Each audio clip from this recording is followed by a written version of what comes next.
शहीद लान्स नायक हनुमंतप्पा यांच्यावर बेडदूरमध्ये लष्करी इतमामात अंत्यसंस्कार. शहीदाला अखेरचा निरोप देण्यासाठी उसळला जनसागर.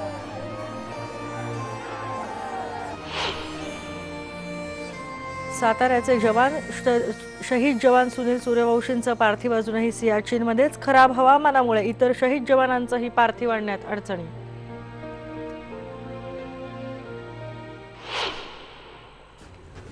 शिवसेना भवनही होतं लष्कर-ए-तोयबाच्या रडारवर.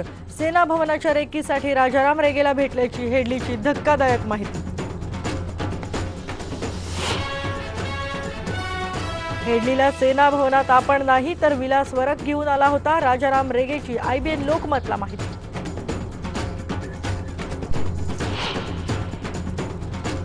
(26/11च्या वेळी मुंबई विमानतळावरही हल्ला करण्याची अतिरेक्यांची इच्छा होती. डेव्हिड हेडलीचा आणखी एक खुलासा. डॉ. नरेंद्र दाभोलकर हत्या प्रकरणी 2 संशयितांच्या पॉलिग्राफिक टेस्टसाठी CBIचा अर्ज. निलेश शिंदे आणि हेमंत शिंदे दोघेही सनातनशी संबंधित. मुंबई महापालिका निवडणुकीच्या अगोदर टोल मुक्ती अशक्यच. मुंबई एंट्री पॉइंटवरची टोळधाड सुरूच राहणार. कुलकर्णी समितीनं सरकारला दिला अहवाल. सोलापुरातल्या आसरा पुलाखाली रेल्वेची धडक बसल्यानं 5 जणांचा मृत्यू. रूळ ओलांडताना अपघात झाल्याचा प्राथमिक अंदाज.